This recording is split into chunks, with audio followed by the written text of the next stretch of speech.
Well, let me firstly start off by saying that Islam categorically condemns extremism and terrorism in any form, and we condemn the recent killing of Mr. Sotloff and all innocent people.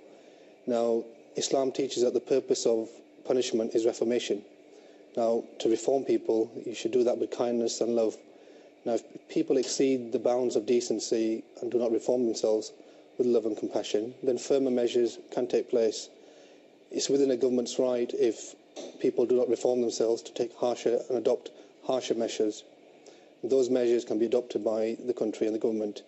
Apart from that, all forms of extremism and terrorism need to be condemned, and Islam does that. Islam means peace, and peaceful Islam, that is what Islam is. And there are some fears, or there is evidence that some British Muslims are being radicalised, going out to Syria, going out to Iraq. What is it about some sections of the community that mean that that happens? Do you think there's a bigger underlying issue that we should be addressing? I think the issue is for all of society to come together. And as I've mentioned, Islam, means peace. And that message needs to be given to people. That's the message that was brought by the Prophet Muhammad, peace be upon him. That is a message that we as a community, the Ahmadiyya Muslim community, are working towards. We are doing that with our youth, we're doing that with our women, and that's the message that we impart to all. And it's very important that all sections of society come together and say, look, what is happening with these people, or what is going on, this has nothing to do with Islam. The right message is the peaceful message, and we need to differentiate that from the wrong message. Now, your community's motto is love for all, hatred for none. Yes. But have you found that you have come under more hatred, perhaps negative perceptions of your community since this has become very high profile?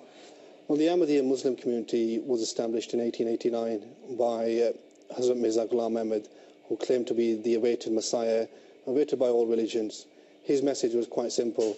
He brought and he revived Islam to its pure and pristine message, the message that was practiced by the Prophet Muhammad, peace be upon him. And that message was essentially, one, to worship God, and two, to be good to mankind. And to be good to mankind means being good to all, irrespective of their religion, creed or colour, or of faith or no faith. And obviously in the climate there are difficulties, but we will continue to do what we are doing. We've been doing so for more than 100 years. We've got a caliph. We're the only Muslim community who's had that for over 100 years, and he's the leader of over 150 million worldwide in 204 countries. I mean, you say that to tackle extremism, the whole of society needs to come together. Is there anything else you think that can be done to stop young Muslims being radicalised? I think that what we are doing as a community is we engage with our youth, boys and girls, through a system of leadership, education. We contribute to society through charitable acts. We take part in the Poppy Appeal. And we do all this because Islam teaches us to serve humanity. And I think the right message of Islam needs to be given. People need to understand that. And if we do that, we'll remove and eliminate any form of extremism. And as you say, Islam, it's about peace. That's the absolute basis of the religion. So what is it that's taking a very small minority, obviously, away from that message? I think it's with any religion or any faith and no faith, you get radical and extremist elements.